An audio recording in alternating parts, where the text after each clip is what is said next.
Last week we were doing an overview of the 10th century when we ended. And a lot of this deals with the Normans. And if you remember last time, I told you that the Normans are the Vikings that settled in Europe. And they settled in the area today we know as Normandy.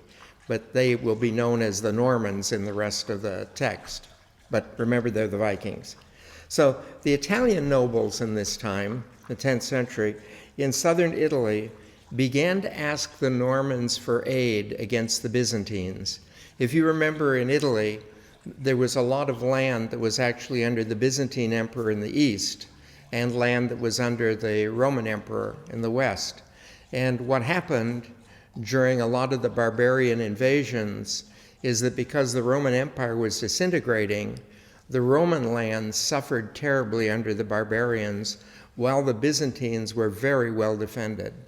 So now the Romans have been very, very weakened, and the Byzantines are looking at expansion in the area.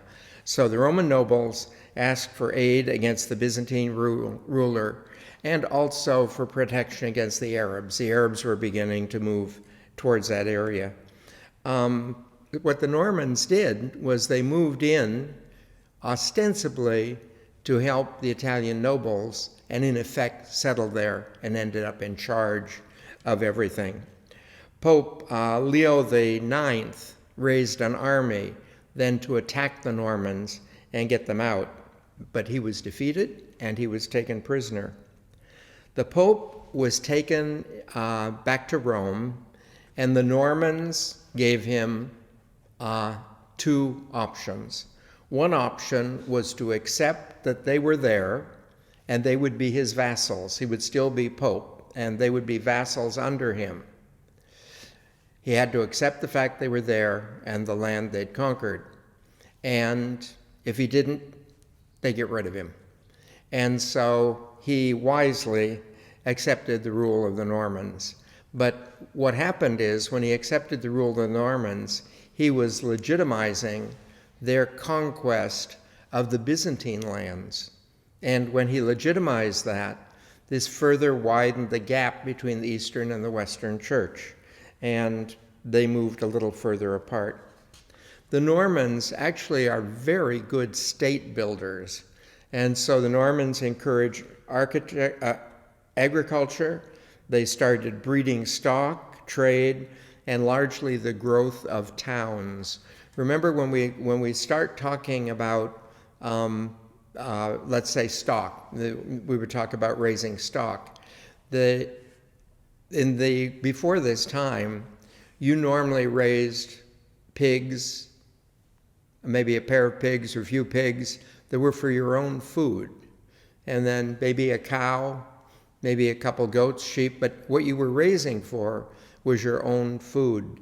But once we began to do stock, we end up with areas where they're specifically raising meat for the community, and this is what comes to the building of towns.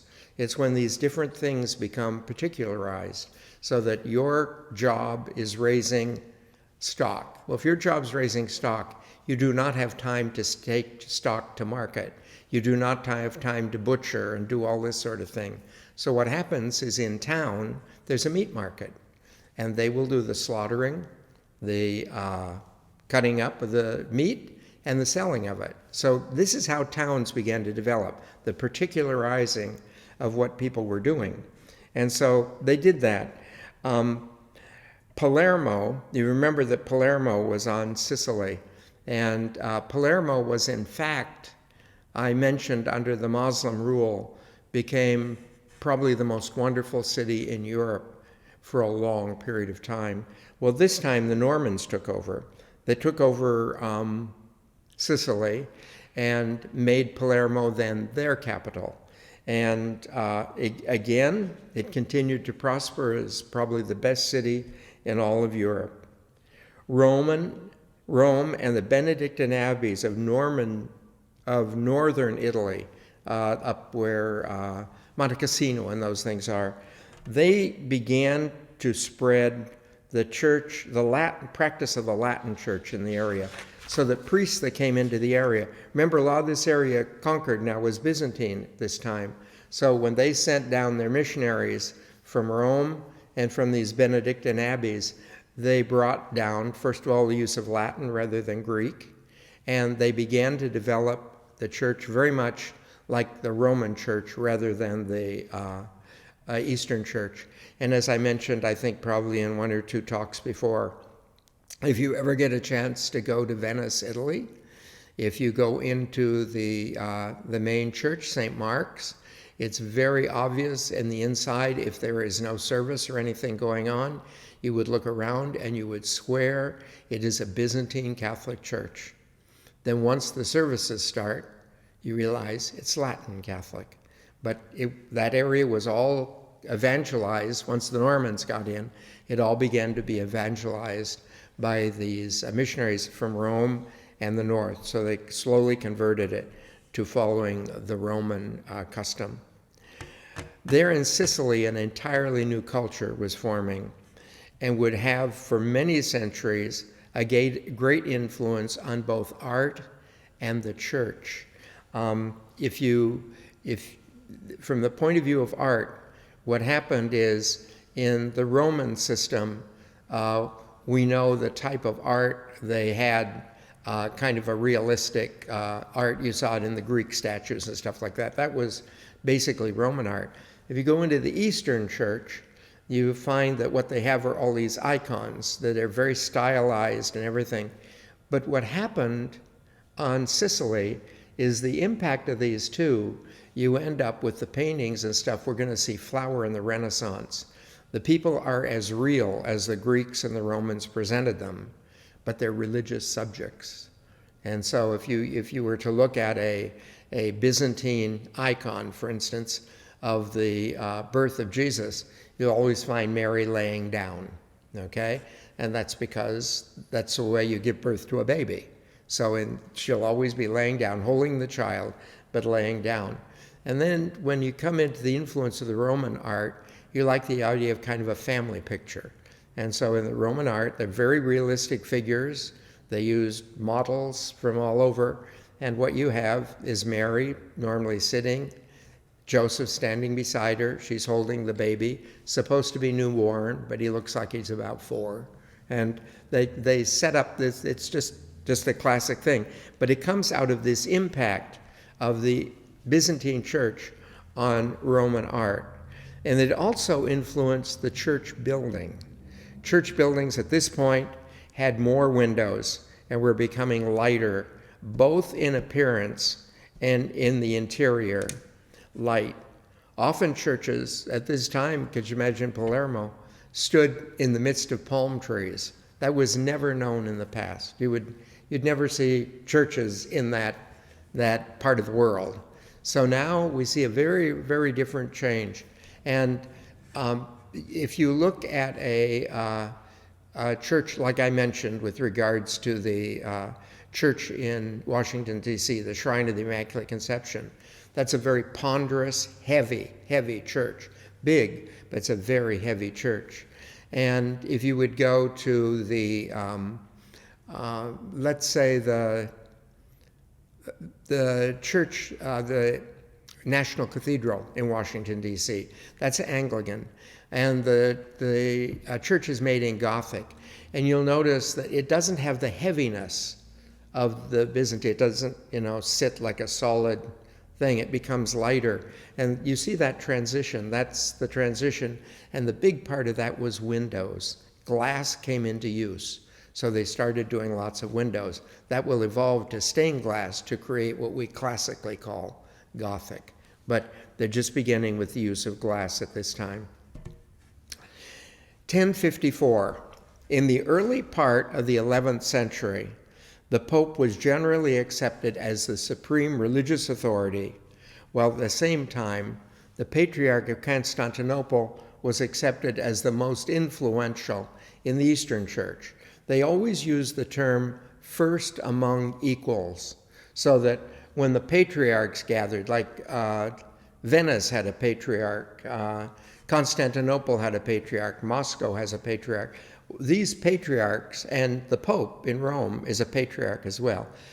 When they gathered for a meeting, the Pope was in charge.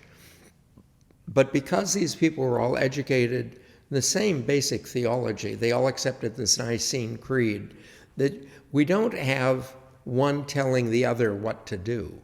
So like the Greek patriarch in Constantinople, the churches largely had Greek art and Greek language and all this sort of thing. The Roman Church, it had, Latin and this sort of thing. But the doctrines were pretty much the same. And I would say today, I'm not a theologian in that field, but from what I've studied and from what I know of Eastern churches, I know a lot of Greek and Russian Orthodox people, there's no difference in the theology. It's practice and who's in charge. So, although the Pope was accepted as the first among bishops, the East was gradually becoming very unhappy with Western rule. And the reason why they were becoming unhappy is because the Western Church was taking these Byzantine areas and converting them under Roman practice. At this time in history, they most resented the fact, of course, that the Pope had sided with the Normans over their land in Italy. As the Normans were Latin Catholics, the Latin language was imposed by law under all the churches that came under Norman rule. In Constantinople, the patriarch's name was Michael, and Michael wrote a letter, a highly critical letter to the Pope. And he mentioned several things. One of the things is the use of unleavened bread in the Western Church. I don't know how many of you have ever been to a Byzantine service, but if you go over to St. Anne's, a Byzantine Catholic church, you would find they use leavened bread. And the reason is, if you were in any of the earlier scripture classes, you'd probably know this, but the reason is that the Eastern Church heavily rests their theology on the gospel account of John. And the Western Church heavily bases its theology on the gospel accounts that we call the synoptics, Mark, Matthew, and Luke. And one of the differences between the two, in John's account, the Last Supper, he has the Last Supper take place 2 days before the Passover. And the reason is he wants Jesus to die on the cross when the lambs are slaughtered for the Passover meal, because Jesus in his theology is the Lamb of God. So in John's account, the Passover meal is 2 days before actually the celebration of the Passover. So the Last Supper is 2 days before, rather.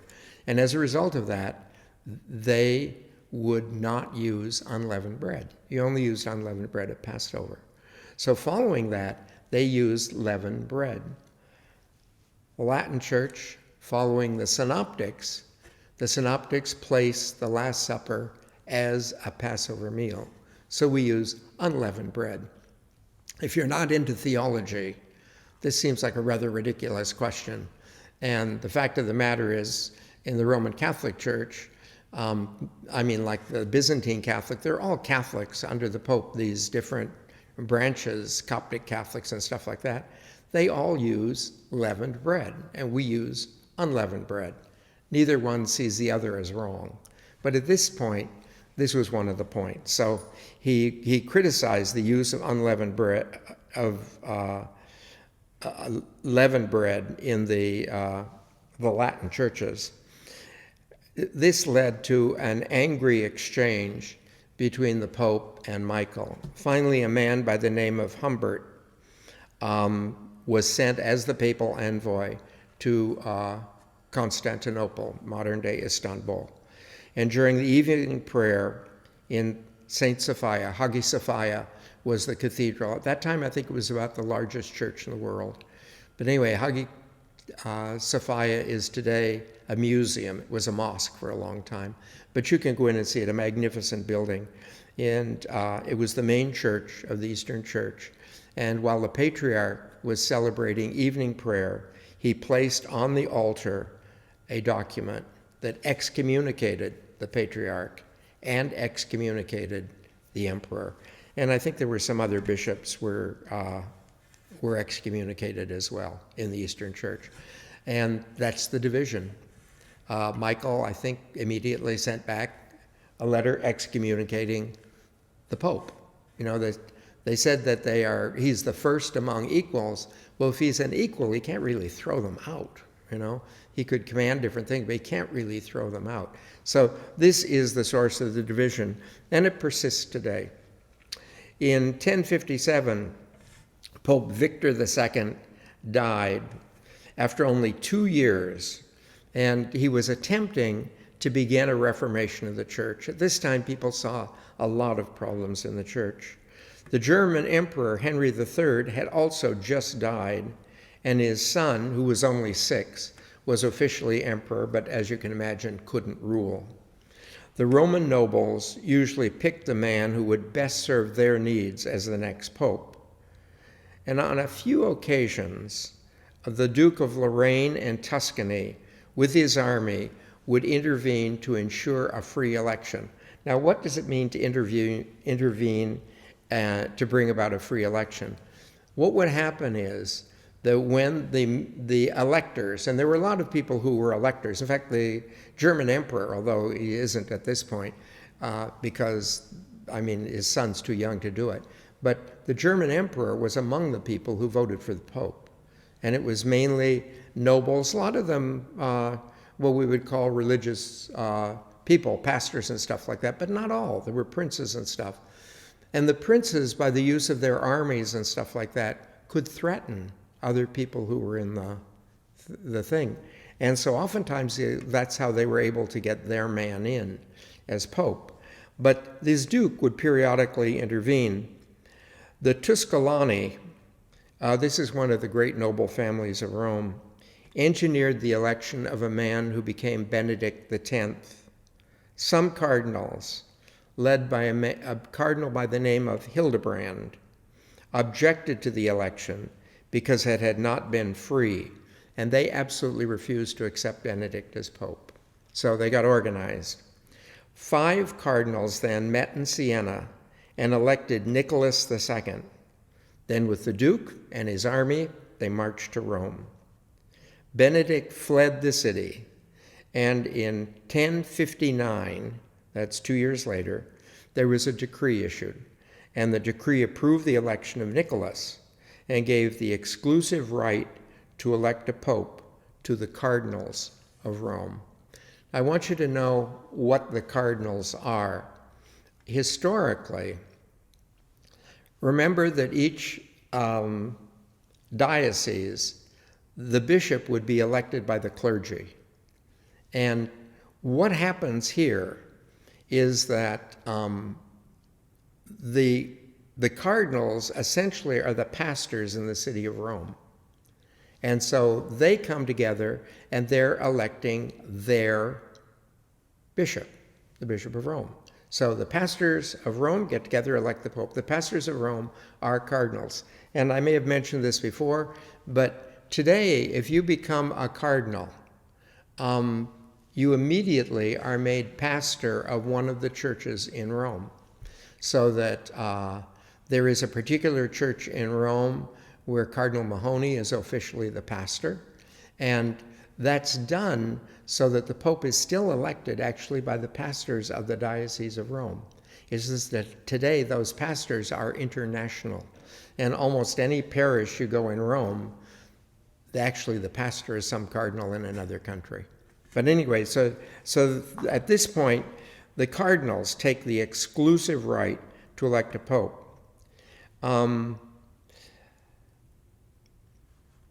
Hildebrand, the cardinal who engineered the election of Nicholas, was not of the nobility.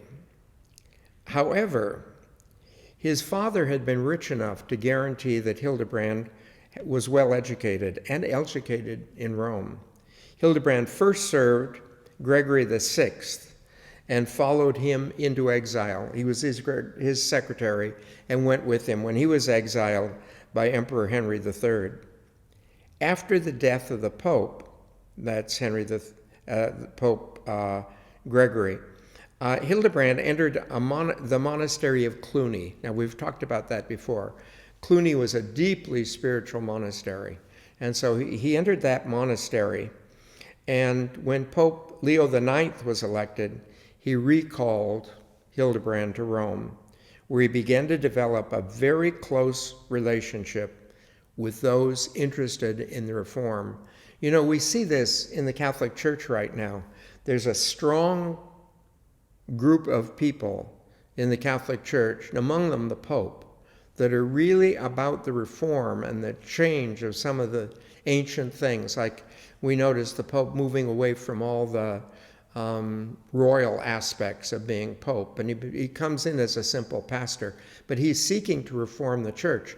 And there are a lot of people who are strongly in support of him doing this. And many of the cardinals, incidentally, because he was elected to do that by the cardinals after John Paul II. So when he does this, there is a group of people within the church who don't want that change. They like all the show and everything, and they want the church to be this strong, militaristic, authoritarian, this sort of thing. It's the difference between whether you want a church of authority or a church of service. And so what happens now is this is what's going on. Well, the same thing was going on then. When that Pope died, he was very quickly elected to be Pope Gregory VII at the death of Nicholas II. Gregory believed that history was to be understood as a great battle between good and evil. And as believers, we're called to join that battle and spread God's word. His monastic training had made him extremely idealistic and involved him in the church worldwide and very often in politics. He was absolutely convinced that the church was to spread peace, justice, and love, and this vocation was national as well as religious. So he wanted to see the church become the leaven in society that would make the society very peaceful, religious, powerful, and the things that you and I would see in social justice and stuff, to see those going. He wanted also that bishops and abbots and priests chosen on faith and good works.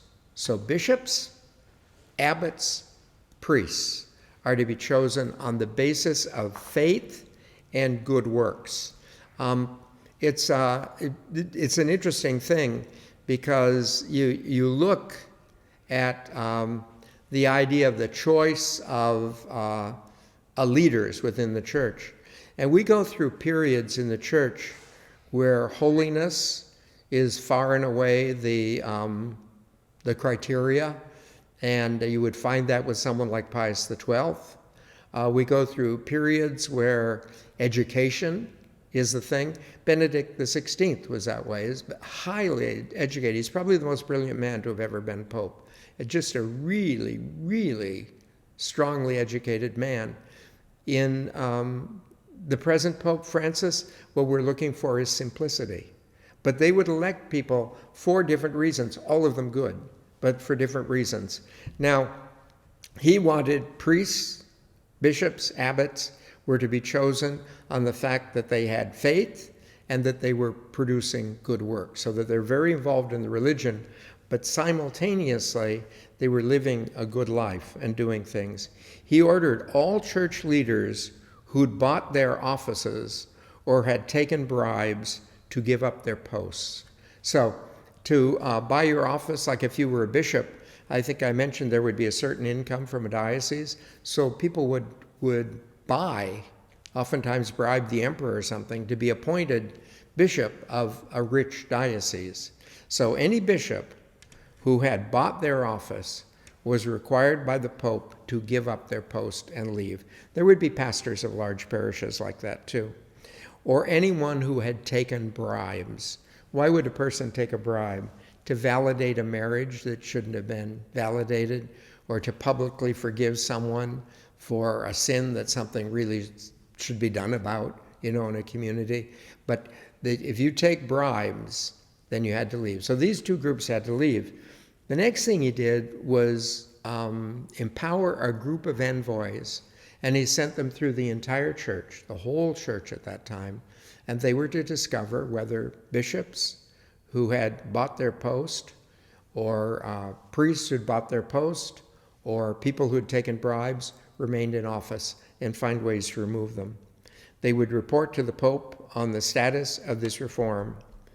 And Pope Hildebrand then, his name's Hildebrand, I forget the name he took as Pope right now, but when he joined forces with anyone who was interested in reform.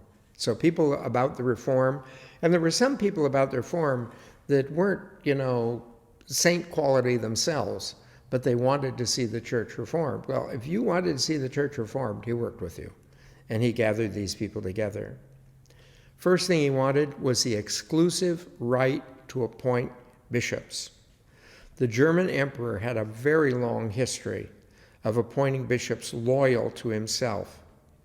After a long battle, the Pope excommunicated the emperor and several of the disobedient bishops. So a disobedient bishop would be like if the emperor were to decide to appoint me bishop and the Pope say no, and then I was consecrated a bishop. That would be a disobedient bishop, okay? So anyway, the disobedient bishops were excommunicated along with the emperor.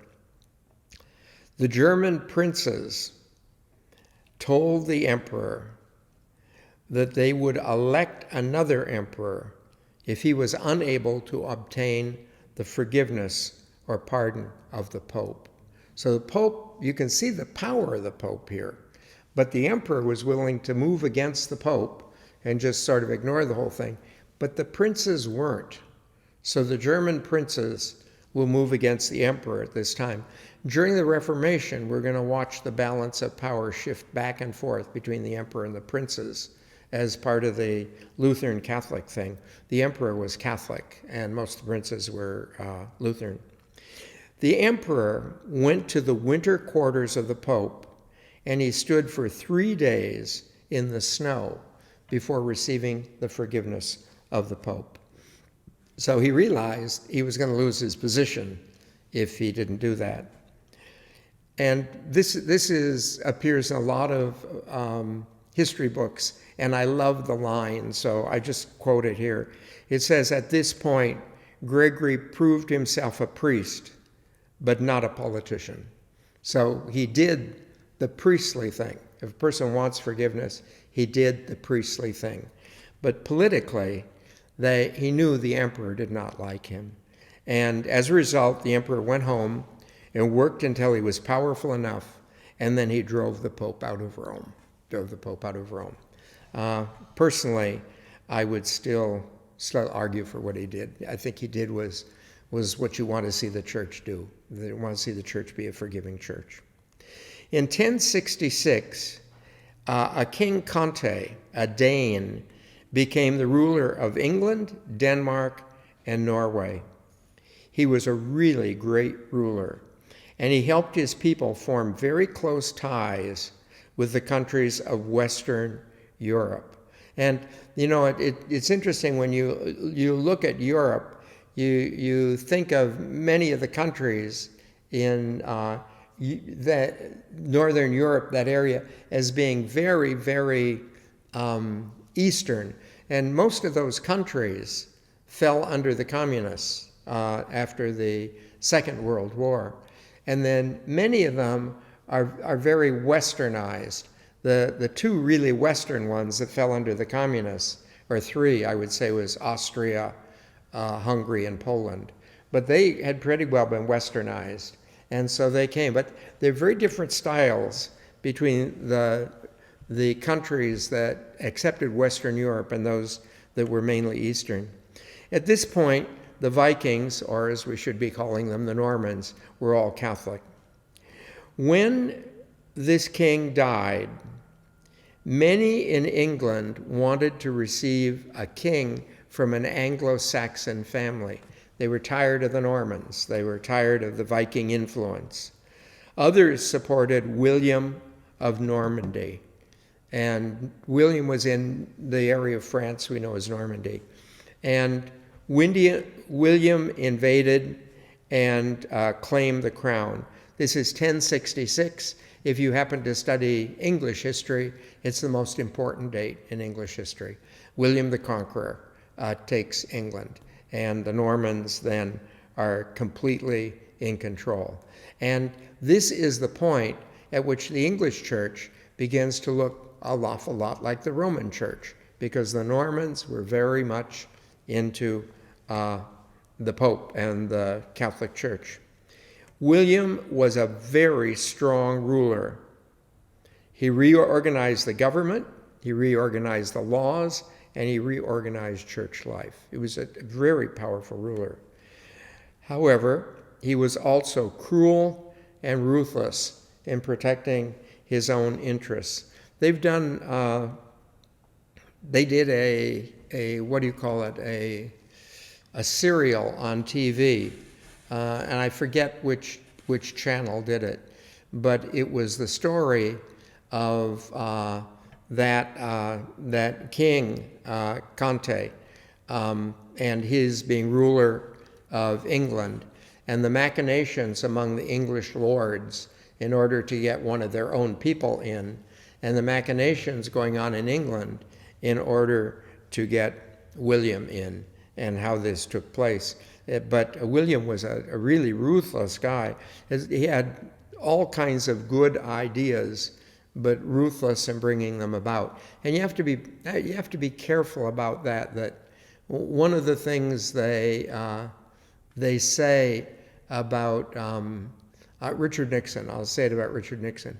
He was a man who at the beginning had a lot of good and wonderful ideas for the whole country.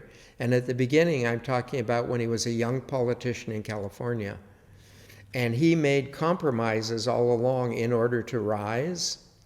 And then by the time he became president, he had given up the principles that he wanted to present as president and couldn't do it because he was so compromised with all these other people, and became the man that we know. So he did one wonderful thing for the Catholic Church, and he appointed a man by the name of Lanfranc, and he was appointed the new Archbishop of Canterbury. The two men worked very well together and began a systematic reform of the church in England. Same type of thing. Get rid of bribes, get rid of buying office, have the Pope appoint bishops, this sort of thing. They ended the selling of church positions and encouraged the clergy to live lives along the example of Christ.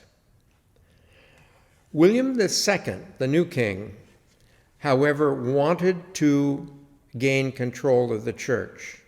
And so he appointed his own friend as Archbishop of Canterbury, a man by the name of Anselm. Now, Anselm had been educated in Benedictine monasteries and served as abbot at Lebec Monastery in Normandy. So he had this monastic background, again, like we saw in Hildebrand. He has this monastic background. He expected church rights to be respected, which brought him into constant conflict with the king, whom he accused of selling church land and harming church reform. So we're not at a point where the bishop has enough power to get rid of the king or to make the king apologize, as the Pope did, nor does the king really have the power right now to squelch this bishop. So they worked together on a lot of things about church reform, but they clashed on control of the church. They both wanted a holier church, but they wanted the holier church under the Pope, Anselm, under the king, King William. So the next king, Henry I, was friendlier with Anselm, but still wanted to appoint bishops.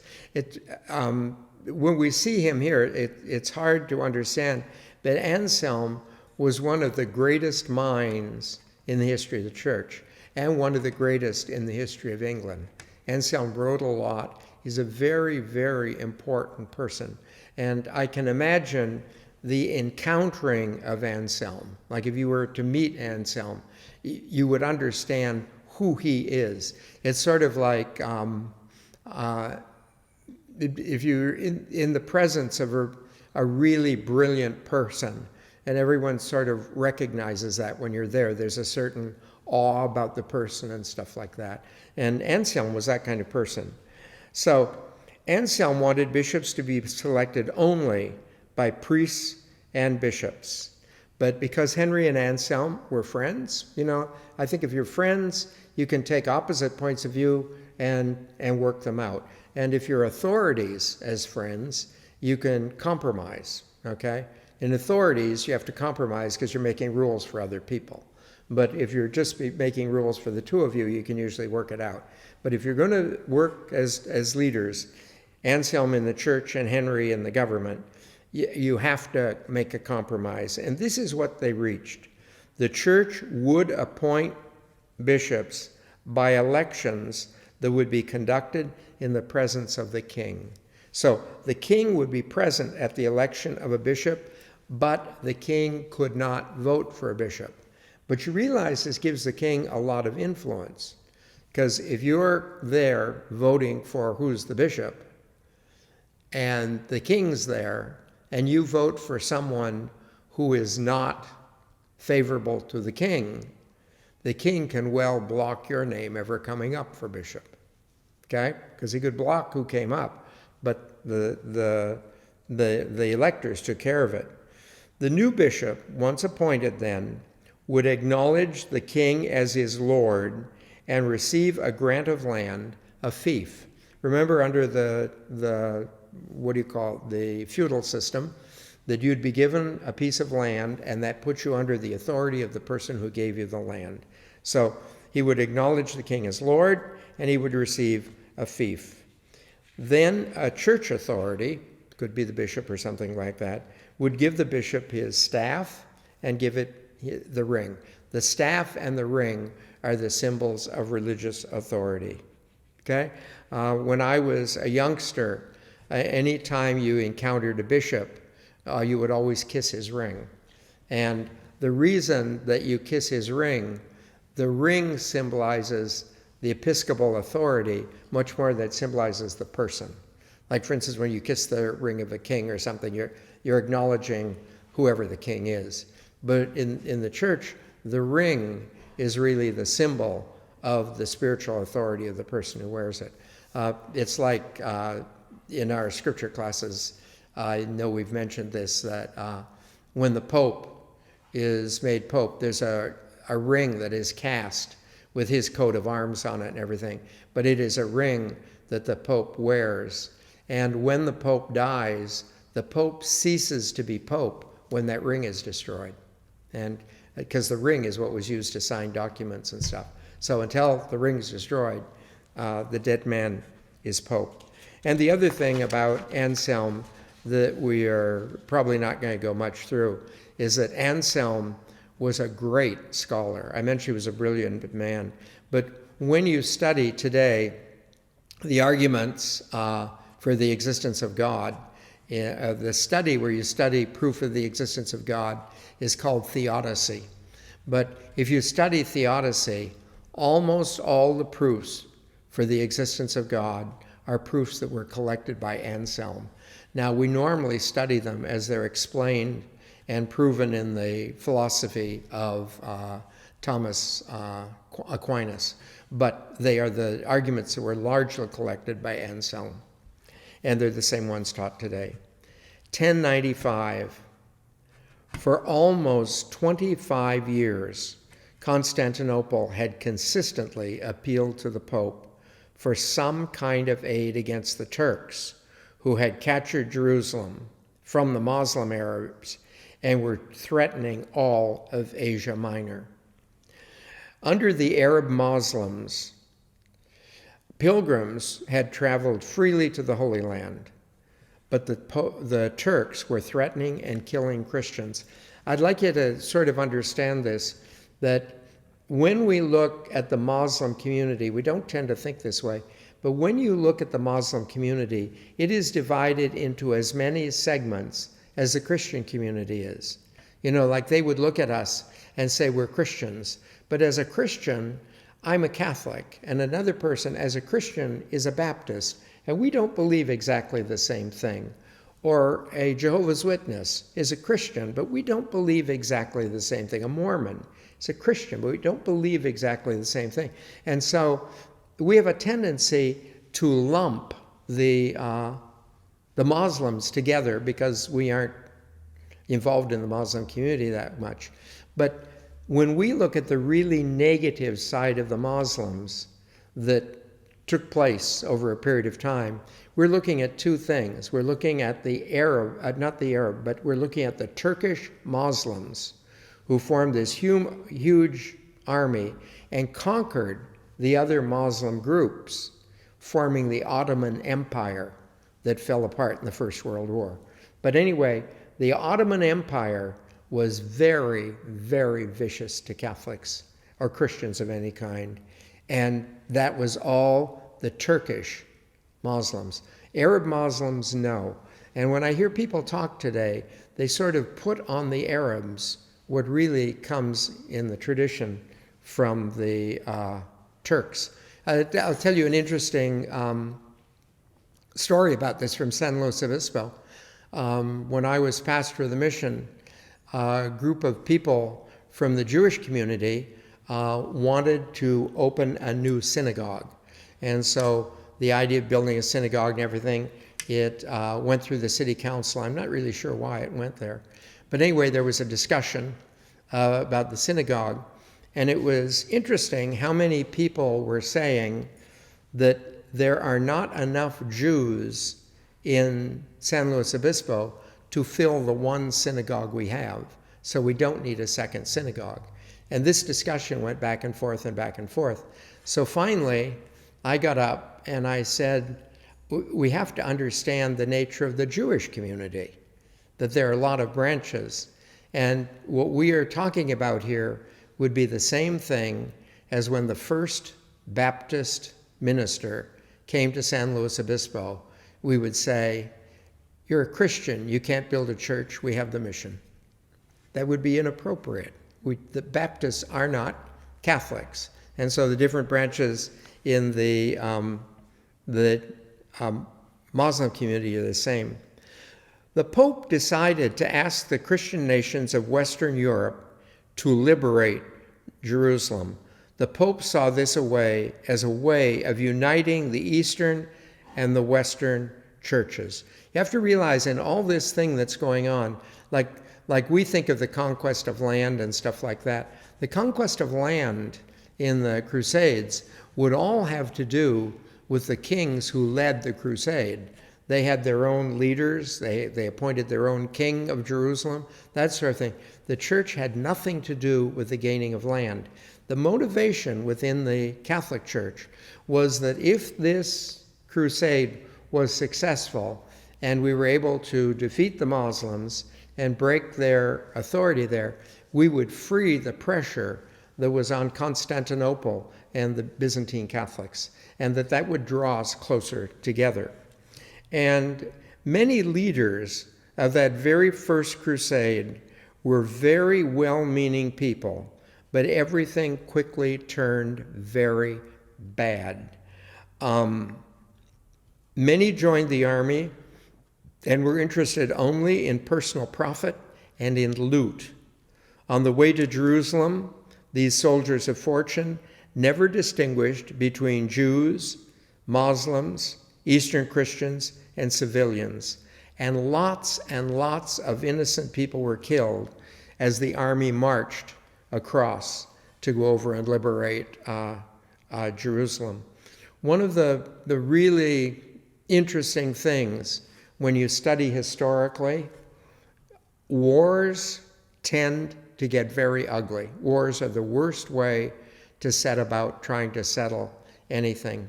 And in my mind, like we often talk about the Second World War, the greatest generation, that's one of the things that was very interesting about the Second World War. There are very few instances of it becoming very, very ugly, that the people who came, particularly The French, the English, the Allied powers very definitely saw this as an opportunity to protect people and correct particularly what was going on with the Japanese in Manchuria and with the Germans, with the Jews. They saw it as a noble cause. And the interesting thing to me is they tended to preserve it. And that's why I think that's the greatest generation. Not because they won the war, but because they preserved the nobility of the cause. That very rarely happens. In my own lifetime, I've watched what happened in Vietnam. I watched what happened in Iraq. I watched what happened in Korea.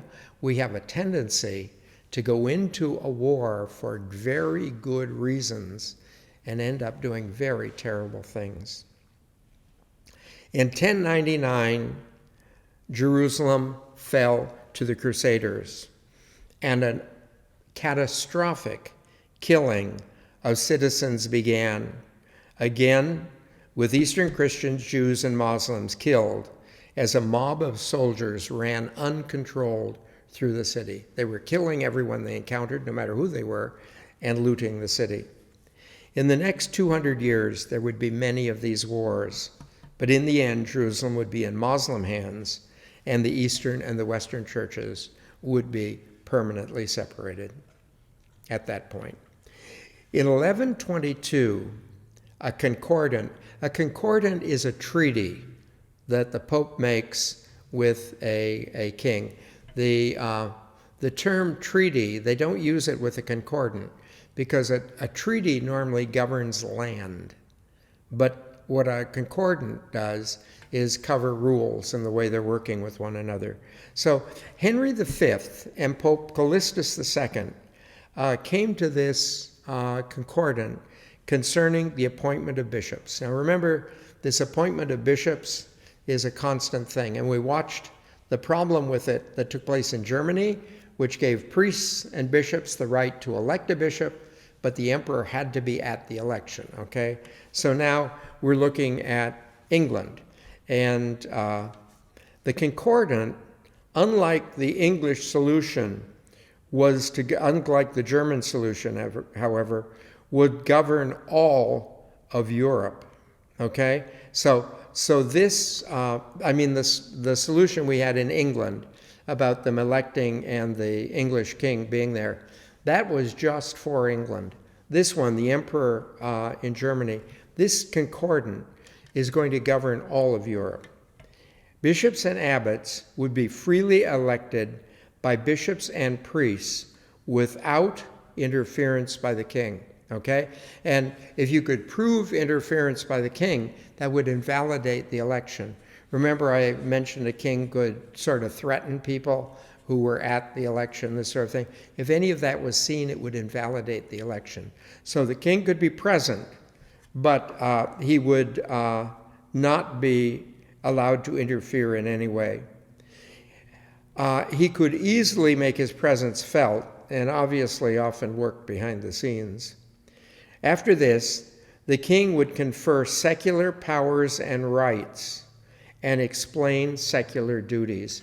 So the bishop had certain secular rights. Like an example is if a priest committed a crime, the bishop is the one who would try that crime, and the bishop is the one who would impose a punishment. He did not go into a civil court. So he was told certain secular authorities that he had and the rights he had, and would also explain the duties he had in relationship to the king. It's called the Concordant of Worms, and it seemed to function very well for a long time. Incidentally, Worms is a city in Germany. It'll be a city very important at the time of the Reformation as well. It's always difficult to distinguish secular and religious spheres. And one of the reasons is, in the religious sphere, we're supposed to teach spiritual principles and all that sort of thing. But on the other hand, it's in the civil sphere where you live those principles. I'll give you an example that in religion, we understand that people have a right to be taken care of. And if they have a right to be taken care of, we have a duty to take care of them. I mean, like people who get elderly and sick, people who need care have in fact a right to that care. And that has to do with the allocation of monies in society. But oftentimes a society would look at a person, particularly that they judged as unnoble, a person who, let's say, had never kept a job very well or anything. They'd say they don't deserve this thing and allow them. But the church can't allow that.